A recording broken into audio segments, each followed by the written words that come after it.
레위기 23장입니다. 33절부터 44절까지.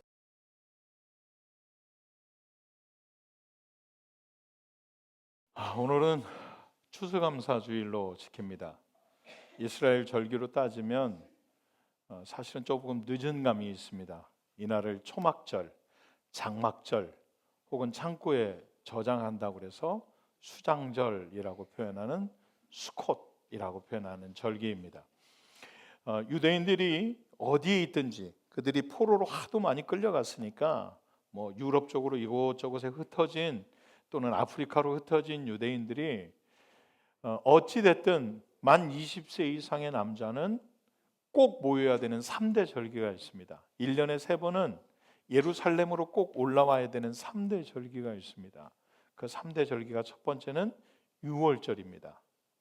이스라엘 백성들을 하나님께서 애굽 땅 종살이에서 해방시키신 그 어린 양의 피를 문설주에 발랐던 유월절 절기는 어떤 이유를 막론하고 어디에 있든 남자 20세 이상, 말이 남자 20세 이상이라고 그러니까 여자는 제외됐느냐 혹은 어린아이들은 제외됐느냐? 아닙니다. 그건 아니고 의무적으로 꼭 와야 된다라고 말했던 것이 남자 20세, 인구조사에서 해당되어지는 남자 20세 이상은 꼭 올라와야 된다라고 표현했던 거지, 이스라엘 백성 전부를 말하고 있다라고 해도 괜찮을 것 같습니다. 아무튼 첫 번째 절기는 이스라엘 백성들이 애굽에서 탈출했던 유월절 절기입니다. 그리고 그 다음에 시내산에서 하나님의 계명을 받았던 모세가 하나님의 돌판, 지금으로 따지면 태블릿을 받은 거죠. 하나님께 태블릿, 정말 두꺼운 태블릿을 받아가지고 내려왔던 시내산 계명을 받았던 날 77절입니다. 우리가 말하는 오순절, 우리가 말하고 있는 오순절 혹은 맥추감사절이라고 표현하는 때가 77절입니다. 그리고 77절이 지난 다음에 77절은 맥이나 밀이나 보리를 추수하는 절기거든요. 그런데 추수감사주일이라고 말하는 초막절, 장막절, 수장절은 올리브나 포도를 거둬들이는 절기입니다. 이때는 이스라엘 백성들이 올라와서 초막절을 지키는 절기의 월이 히브리어로 티슈레이월입니다. 티슈가 아니라 티쉬레이월입니다. 이것이 태양력, 우리가 따지고 있는 지금 11월이잖아요. 태양력으로 따지면 9월에서 10월 중간 정도에 걸립니다. 태양력으로 따지면. 그리고 농사력으로 따지면 1월입니다. 이스라엘은 참 재밌습니다. 이 달력이 세계가 돌아가고 있다고 봐도 과언이 아닙니다. 지금 우리가 따지고 있는 태양력, 양력이라고 말하는 태양력이 있고요. 우리가 음력이라고 말하는 것처럼 좀 차이가 많이 나지만 농사력이 있습니다. 민간력이라고 말하는 농사력은 티시레이월이 1월입니다. 그리고 절기력, 이스라엘 백성들은 종교에 이렇게 딱 민족성이 묶여 있는 백성들이다 보니까 종교력으로 따지면 7월입니다. 1월은 유월절 절기가 있는 절기입니다. 그러니까 이스라엘 백성들은 유월절, 하나님께서 그들을 애굽의 통치에서 해방시키신 그 절기가 그 날이 첫째 달로 둡니다. 그리고 쭉 지키다 보면 이제 티시레이월이 7월쯤 되는데, 이 7월이 태양력 말고요, 헷갈리죠? 그냥 그런 달이 있습니다. 그런 달이 있는데 7월쯤 되는데 아까 말씀드린 것처럼 농사력, 민간력, 우리나라 음력 이렇게 따지는 걸로 보면 이걸 1월로 둔다고요. 그래서 티시레이월 1월 1일, 티시레이월 첫째 날을 나팔절로 지킵니다. 나팔을 불어서 하나님이 드디어 이스라엘 백성들에게 새로운 해를 시작하게 하셨다, 혹은 새로운 날이 다가올 거다, 이 날은 곧 주님의 임재를 기대하는 날이기도 합니다만 우리가 그리고 새로운 뭔가가 도래하게 될 거다라고 해서 마치 신년 감사처럼 나팔을 불면서 지키는 절기가 티시레이 월 1일입니다. 그리고 10일이 되면 이스라엘 백성의 모든 죄를 속죄하는 대속죄일이라고 하는 절기를 티시레이 월 10일에 지킵니다. 그리고 바로 5일이 지나면 티시레이 월 15일에 기억하시겠죠? 이제 하도 티시레이 월 하니까 티시레이 월 15일에 초막절 절기를 지킵니다. 장막절 그리고 수장절이라고 말하는 수콧, 뭐라고요? 수콧. 이게 장막이라는 뜻입니다. 장막절이라고 하는 절기를 지킵니다. 이스라엘 모든 백성은 7월 15일이 되기 전에, 티시레이 월 15일이 되기 전에 예루살렘에 다 모여야 됩니다. 이게 장막절을 지키는 전통입니다. 15일 전에 다 예루살렘 성에 모이고요. 이스라엘이 아닙니다. 예루살렘에 모입니다. 예루살렘에 모이고, 그리고 15일 전에 이곳저곳에 장막을 지어야 됩니다. 유대인들은 지금도 수컷을 지키고 있습니다.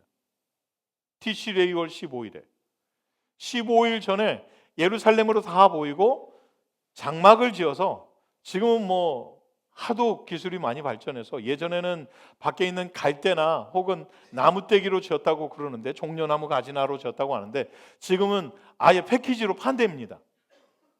정말로 판댑니다. 이걸 팔아서 갖고 나가서 이곳저곳에, 유대인들이 우리나라하고 다르게 꼭 우리나라는 밖에 있는 베란다라고 말하는 발코니를 확장시켜서 거기까지 쓰려고 하는 욕심들이 있잖아요. 그렇죠? 다 그러잖아요. 확장시키려고. 하지만 유대인들은 이 수콧이라고 하는 절기 하나를 지키고 싶어서 베란다를 외부에다 둡니다. 막지 않습니다. 외부에다 둬야 밖에서 장막을 치는 게 되니까 외부에다 두고 텐트로 베란다를 막아서 거기에서 장막절을 지키기도 하고요. 타지에서 온 사람들은, 친척이 있는 사람들은 거기에 같이 들어가서 지키지만, 그렇지 않은 사람들은 밖에다가 텐트를 치고, 정말로 광야에다 텐트를 치고 수콧 절기를 지킨다고 합니다. 그리고 15일 전에 장막을 치고 4가지 식물을 준비하라고 되어 있습니다. 뭐라고요? 4가지 식물. 이걸 아르바트 하미님이라고 합니다. 아르바트 하미님. 이게 뭐냐면, 첫 번째는 아름다운 실과. 제가 이게 도대체 뭘까 너무 궁금해서 다 뒤져봤더니 그냥 우리나라 실과로 비교하자면 모가입니다. 그냥 우리나라 실과로, 모가는 아닙니다. 모가는 아닌데 우리나라에서 이거하고 비슷한 과실을 찾으라고 하면 향도 있고 맛도 있는, 모가는 맛이 좀 있나요? 맛은 있죠. 아무튼 그런 겁니다. 그런데 거기는 좀 다릅니다. 모가하고 비슷한 향도 있고 맛도 있는 이 실과를 아름다운 실과라고 준비합니다. 그 다음에는요, 종려나무 가지. 그 다음에는요, 무성한 나무까지. 그 다음 하나는 시내버들. 이 4가지를 다 준비해야 되는데, 요즘은 유대인들도 빠져가지고 지금도 이것이 패키지로 딱 봉투에 묶여 있더라고요. 보니까 한 요만한데 가지, 그 다음에 실과 다 이게 한 비닐봉다리 요만한 거에 묶여 있는 걸 사요. 이 성의 없는 것들이 말이에요. 갈수록 사람들이 그렇게 되는 모양입니다. 아르바타 하미님이라고 그래서 이것을 준비해서 그걸 가지고 하나님의 절기를 준비하는데, 이 4가지 나무가 품는 의미들이 있습니다. 첫 번째, 아름다운 실과, 그리고 무성한 가지, 그리고 종려나무, 그리고 시내버들. 이 4가지가 뭐냐면 전부 다 맛과 향하고 관계가 있다고 그럽니다. 아름다운 실과는 맛과 향이 다 있고요. 그리고 종려는 맛은 없지만 향은 있다고 그러고요. 그 다음에 나뭇가지는 향은 없지만 맛이, 이게 둘이 바뀌었나 보죠. 그리고 맨 마지막에는 맛도 없고 향도 없다고 그래요, 시내버들은. 근데 왜 이렇게 된 거냐고 하냐면, 하나님께서 이스라엘 백성뿐만이 아니라 모든 민족을 통칭한다고 합니다. 그렇게 해서 이 아르바타 하미님을 가지고 절기를 미리 준비했다가 수콧 안으로 들어가서 지키게 되는데요. 그것뿐만이 아닙니다. 이스라엘 백성들은 성전에다가 하나님께 특별한 제사, 이 특별한 제사가 15일부터 21일까지 제사를 드리고 마지막 대성회라고 말하는 절기가 있거든요.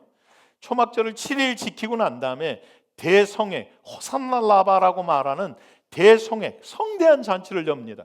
호산나라바가 뭐냐면 위대한 구원이라고 하는 뜻이거든. 하나님께서 모든 민족, 이스라엘 백성뿐만이 아니라 우리를 통하여 온 열방을 구원하시게 될 거다라고 하는 선포가 이루어지는 호산나라바, 위대한 구원을 선포하는 그런 성대한 잔치가 열려지는데, 이 잔치를 하는 동안 들어가는 모든, 절기를 지키는 동안 모든 들어가는 특별한 예물들이 얼마나 되냐면, 아까 이것 외에, 안식일의 제물 외에라고 하는 말들이 여러분들이 지금 본문에 있는데 무려 203마리입니다. 203마리면 별것 아닌 것 같잖아요. 어마어마한 겁니다. 순양, 기름진 순양, 1년 된 수컷 양, 숫송아지, 염소, 그것뿐만입니까? 짐승의 숫자대로 소제물을 준비해서 드리는 것이 이스라엘 백성들의 전통이니까 이것까지 따지면 어마어마한 양, 피비린내가 나는 절기로 하나님 앞에 올려드리는 위대한 성대한 잔치가 됩니다. 그리고 우리 지난 시간에 했던 실로암 목가에서 제사장이 물을 길어다가 제단의 계단에다가 쏟아 붓습니다. 이것은 우리 에스겔이나 그리고 요한계시록에 등장하는, 유대인들은 요한계시록을 믿지 않으니까 에스겔서에 등장하는 하나님의 보좌로부터 흘러나온 강물이 온 성전을 적시고 열방 가운데 흘러가는, 그래서 실로암 목가에서 물을 길어다가 성전 입구에다 부어서 계단을 타고 흘러내려가게, 그것뿐만입니까? 큰 빛을 비춰서 하카 어마어마한 빛을 비춰서 성전을 밝게 빛내게 하는 이런 일들, 이게 수콧 초막절에 준비해야 되는 일들입니다. 그러니 6월절, 7.7절, 그러니까 우리로 따지면 부활절 혹은 성령 강림주일, 지금 추수감사주일 이렇게 있는데, 이 절기에 유대인들이 지키기에 가장 까탈스럽고 가장 많이 준비가 필요한 절기가 바로 초막절입니다. 추수감사주일. 그런데 이 추수감사주일을 지키라고 하나님이 말씀하실 때 왜 초막절을 지켜야 되는지, 왜 이렇게 성대하게 그리고 까탈스럽게 준비해서 이 절기를 지켜야 되는지 오늘 여러분들이 읽은 본문 43절에 기록하고 있습니다. 한번 읽어보겠습니다. 43절.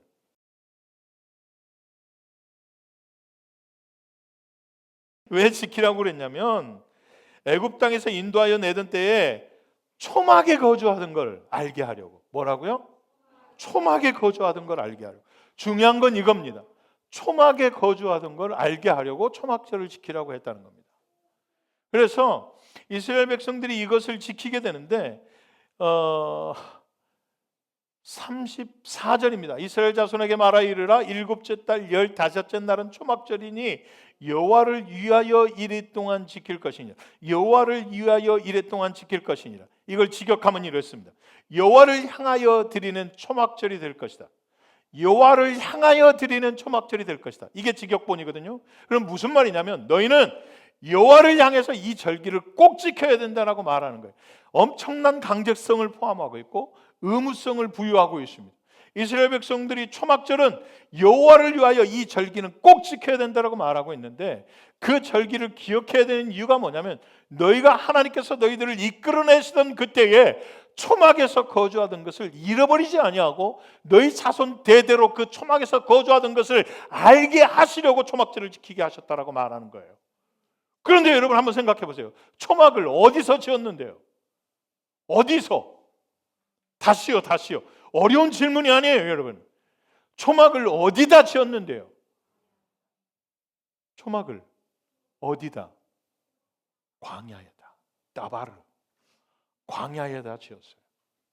멀쩡하다 된다 지은 것이 아니고요, 하나님께서 이스라엘 백성들을 이끌어내셔서 출애굽의 여정 동안, 그 40년의 삶 동안 광야에다 초막을 지켜 하신 것을 잃어버리지 말라고 지금 얘기하고 계신 거라고요. 아니, 다른 거 모르겠어요. 여러분 솔직히 한번 생각해 보세요.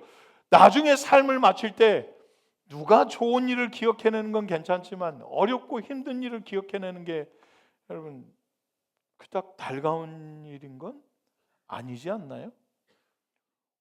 나는 진짜 그때는 아무것도 못 먹고 살았는데, 그때는 한 끼를 먹는 게 너무 힘들었는데, 그때 재정의 압박 때문에 내가 여기저기다 손 벌리고 다니고 돈 빌리러 다니고 남한테 쓴소리 정말 온갖 수모를 다 겪었는데, 남들 다 잘 된다라고 말하는 때에 나는 그때도 사업이 망해가고 있어서 너무 힘들었.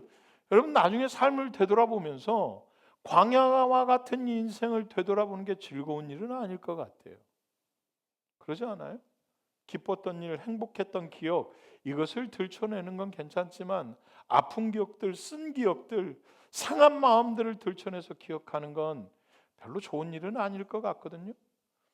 근데 하나님께서는 이스라엘 백성들에게 그 힘든 때, 광야의 때, 어려운 때를 기억해내라고 지금 요구하고 계신 거라고요. 신기하지 않으세요? 아니, 좋은 기억도 기억해내기가 때로는 싫을 때도 있는데, 좋은 것도 여러분 몇 번 말하면 싫잖아요. 좋은 기억도 계속 기억해내면 이제 별로 좋아지지 않잖아요. 그러지 않아요? 여러분 좋은 걸 얻었을 때 한번 기억해 보세요. 얼마 전에 새로운 것들 뭔가 구입했어요. 옷을 한 벌 샀고, 차를 구입했고, 새로운 집을 얻었고, 사업을 확장했고, 그것도 기억해내면 얼마 안 가면 헛것이 돼서 별로 기억나지 않거든요. 근데 아픈 기억, 쓴 기억, 힘든 기억을 자꾸 매년마다 그것을 들춰내라고 한다면 여러분 어떻게 그것이 좋은 거겠어요? 하나님께서는 하나님의 백성들에게 그 아픈 광야를 기억하라고 말하시는 거예요. 광야를 기억해라. 이스라엘 백성뿐만이 아니라 믿는 모든 사람들 가운데 광야는 좋은 기억일 수 없어요. 누구에게도 여러분 그 광야와 같은 삶은 좋은 기억일 수 없다고요. 잃어버리고 싶은 기억이지. 그런데 그 흑암, 어둡고 캄캄한 것만 같았던 그 터널의 삶을 빛으로, 환한 빛으로 인도하는 한 줄기 소망이 있어요.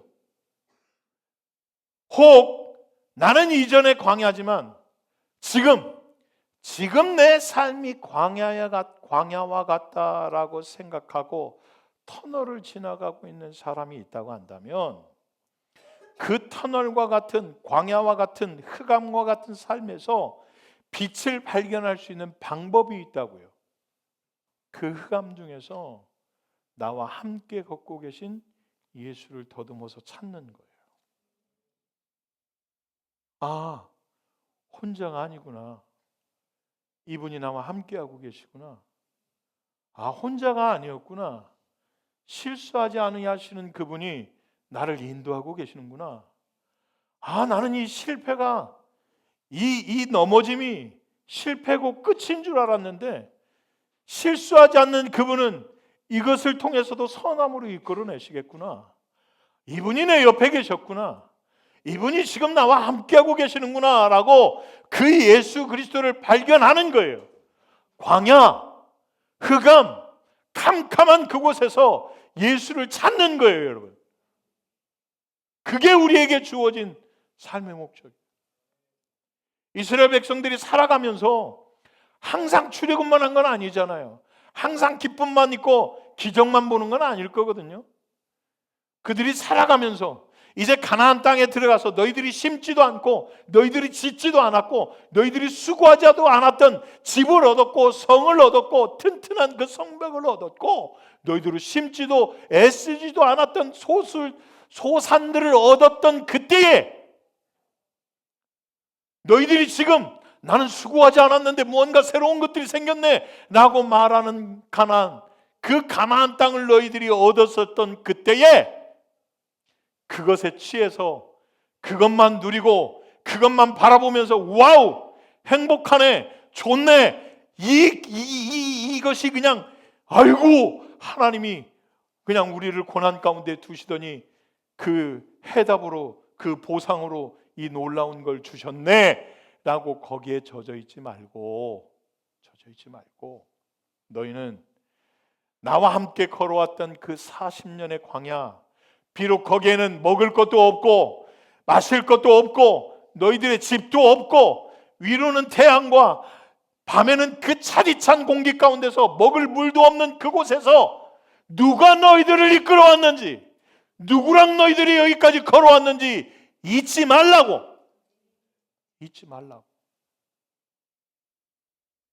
나는 내가 수고했으니까, 내가 애썼으니까 지금의 삶까지 왔지라고 착각하고 살 수 있어요. 하지만 주님은 우리에게 감사의 제목을 찾으라고 말씀하시는 것이 아니라 이렇게 말씀하시는 거예요. 너 여기까지 누구랑 같이 왔느냐라고 하는 거예요. 너 지금 이 길까지 누구랑 함께 걸어왔느냐 라고 묻고 싶은 것이 초막절이에요. 해방의 기쁨, 애굽 땅에서 탈출한 기쁨, 그 기쁨도 사실은 잠시였고 광야의 길을 걷는 동안 마실 물, 먹을 것, 그들을 보호할 수 있는 집조차 없어서 그들의 입에서 튀어나온 건 바로 불평과 원망이었어요. 우리가 먹을 것이 없어서, 죽을 곳이 없어서 여기까지 우리를 이끌어서 여기서 죽게 하느냐, 이게 이스라엘 백성들의 반응이었다고요. 뭔가 새로운 게 얻어지고, 우리가 새로운 거 좋아하잖아요. 새로운 것이 얻어지고 새로운 삶이 우리 삶 가운데 펼쳐질 때 우리는 금세 기뻐하면서 하나님 감사합니다. 제 삶 가운데 이제는 이렇게 풍성함들이 예비되어 있었네요. 하나님 그동안 고생하게 하시고 애쓰게 하시더니 너무 좋은 것들을 허락하셨네요 라고 말하고 있는 저와 여러분들에게, 아니, 지금의 풍성함, 지금의 만족함보다 너희들이 기대해야 되는 것은 너희들의 그 광야, 흑암과 같았던 그 삶 가운데 너희들은 누구랑 걷고 있었는지 찾아봐라 라고 하는 거예요. 그래서 신명기에서 주님은 말씀하세요. 너희들이 그 광야 40년의 살 동안 너희들은 도대체 헤어지지 않는 의복을 어디서 얻었으며 닳지 않는 신발은 어떻게 얻었느냐, 너희들이 심지도 않았던 만나와 메추리는 어떻게 얻었으며, 주님은 그 광야의 삶 가운데 이스라엘 백성들을 보호하시고 도우시고 동행하셨던 그 주님의 놀라운 능력들을 이스라엘 백성들이 상기하기를 바랐어요. 낮에는 내리쬐는 태양 가운데서 모래판 펄펄 끓는 모래밭에서 어떻게 할까라고 고민하는 그들에게 구름 기둥으로 보호하셔서, 밤에는 급격하게 변한 온도에 이제는 추위에 떨고 있는 그들을 불기둥으로 보호하셔서, 너희들이 비록 지금 캄캄하고 아무것도 보이지 않고 먹을 것 마실 것 보호할 수 있는 집조차 없는 광야라고 할지라도 너희들을 보호하는 건 세상의 조건이나 상황이 아니라 나다. 너희들을 돕고 있는 건 세상이 아니다, 나다. 사람이 떡으로만 살 것이 아니요 여호와의 입에서 나오는 말씀으로 말미암아 살 것이다라고 하는 것을 너희로 알게 하시려고. 주님은 우리의 삶, 그 광야의 삶을 자꾸 기억해내라고 말씀하세요. 아이고 주님, 그때는 생각하기도 싫어요. 너무 힘들었어요. 너무 어려웠어요. 한 번만 생각하는 것도 지겨운데 그걸 매년마다 절기를 지키면서 생각하라니요. 뭐 때문에 제가 그 아픈 과거를, 아픈 고통을 자꾸 기억해내야 되는데요, 주님이라고 물을 수 있지만, 주님은 그 아픔 중에, 그 고통 중에, 그 흑암 중에 함께 계셨던 주님을 내가 발견해내기를 원하신다라는 거예요. 아멘이세요, 여러분? 저와 여러분들만 겪고 있는 고통이 아니에요. 사실 모세의 고난은, 모세의 광야는 공허함 그 자체였어요. 애굽의 왕자로 있다가 한순간에 광야로 떠밀려서 이제는 자기가 뭘 하는지조차도 모르고 40년의 삶을 지나가는 그 광야의 삶이 공허함 자체였다고요. 지금으로 따지면 걔는 정신병원에 다녀야 돼요. 그런 그를 주님께서 호렙산 떨기나무로 다시 불러주셨어요. 이스라엘의 광야는요, 이스라엘의 광야는 허기와 갈증, 더 나아가서 불만과 불완전함만 존재하는 그런 곳이었어요. 하나님이라고는 찾아볼 수 없는, 누가 봐도 믿음의 사람들이 아니라고 하면 그곳에서 하나님은 찾아볼 수 없는 곳이에요. 다윗의 광야는 도피함 그 자체였어요. 도피뿐만입니까? 처절함 그 자체였죠. 왕으로 기름 부으셔서 분명히 세우셨다라고 믿었는데 지금의 왕에게 쫓겨서, 심지어 자기 장인에게 쫓겨서 이곳저곳을 도망치다가 미친 사람의 흉내까지 내야 되는 다윗의 광야는 처절함 그 자체였다. 엘리야는요, 얼마 전에 들은 설교처럼 엘리야의 광야는 무기력 그 자체였어요. 번아웃 되어져 버린 엘리야가 더 이상 아무것도 할 수 없다라고 다 내려놔야 되는 무기력함 그 자체였어요. 예수님의 광야는 어땠어요? 예수님이 하나님이시니 시험 안 받으셨어요? 아니잖아요. 마태복음 4장에 시험 받잖아요. 그분의 광야는 시험의 연속이었어요. 하나 지나면 끝날 줄 알았는데 그 다음에 시험, 이거 지나면 끝날 줄 알았는데 그 다음에 시험이요. 예수님의 광야도 시험의 연속이었어요. 지금 혹여나 나는 광야가 끝난 줄 알았는데 시험의 연속인 여러분들이 계시다면 예수님이 당하신 거니 나 또한 감사함으로 받아내시기를 축복합니다. 아멘. 바울의 광야는 어때요? 바울의 광야는 조롱과 흑암 그 자체였어요. 누구도 그를 사도로 인정하지 않고 보이는 건 아무것도 없는, 하나님께서 기름 부어 세우셔서 예수님이 직접 선택하시고 불러내셔서 너를 이방인의 사도로 쓰시겠다라고 말씀하셨는데 그가 바로 쓰임받은 건 아니거든요. 그의 광야는 아무것도 할 수 없는, 아무것도 보이지 않는, 사명자여 사역자로 부르심을 받았음에도 불구하고 아무것도 할 수 없는 그 자체였다고. 그런데 모세도 이스라엘도 다윗도 엘리야도 예수님도 그리고 바울도 그 광야를 지나면서 그들에게 있었던 공통적인 건 뭐냐면 그들과 하나님이 함께하고 계심을 찾아내야 된다라는 거예요. 사랑하는 여러분, 누구에게나 광야는 있습니다. 지나가기 싫고 나는 그 광야 싫다고 피해도 언젠가는 지나가야 되는, 그것이 연단이고 그것이 때로는 우리를 만들어내는 과정이고 하나님의 사람으로 빚어내는 과정일 수 있습니다. 누구나 광야는 존재합니다. 하지만 그 광야에서 우리가 해야 될 일은 힘들어서 못 살겠다, 정말 미칠 것 같다, 도대체 이것은 언제 끝나는 거냐, 내 광야는 왜 이렇게 길은 거냐, 도대체 그 끝은 어디냐 라고 불평할 것이 아니라 여러분들의 눈을 하늘로 향하여 드셔서 주님, 나와 함께 계신 건 맞죠? 어둠 가운데서 빛으로 임하시는 주를 더듬어 발견하실 수 있는 믿음이시길 축복합니다.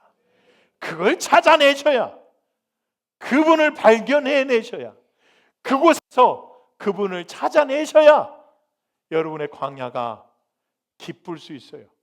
즐거울 수 있습니다. 만족할 수 있어요. 사랑하는 여러분, 광야는 사단의 것이 아닙니다. 광야도 주님의 것입니다. 광야도 주님이 만드신 곳입니다. 광야도 주님의 뜰입니다. 광야도 주님의 소유입니다. 내가 광야로 내몰렸다고 해서 주님이 나를 내버려 두신 것이 아닙니다. 그분은 여전히 나와 함께 하시고 그분은 그 광야 가운데서 내가 그분을 발견하기를 원하고 계십니다. 사랑하는 여러분, 이스라엘 백성들이 초막절을 기억해야 됩니다. 초막절을 기억하여 절기로 지켜야 됩니다. 아주 성대한 잔치로 주님을 기념해야 합니다. 하지만 그들이 정작 기억해내야 되는 것은 애굽 땅에, 가나안 땅에 들어가서 심지 아니한 걸 거뒀다, 그것이 아닙니다. 광야 가운데서 초막에 거주하는 동안 여전히 그분은 나와 함께 계셨다입니다. 사랑하는 여러분, 저는 해분의 2024년 이 초막절 추수감사주일이 이런 결단이 되셨으면 좋겠습니다. 내가 다시 광야를 만나도, 내 삶 가운데 어떤 광야가 나를 덮쳐와도 그 광야 또한 주님의 것이니, 그 광야 또한 주님의 뜰이니 나는 그곳에서도 주님을 발견해내겠다. 이런 믿음이 되시기를 축복합니다.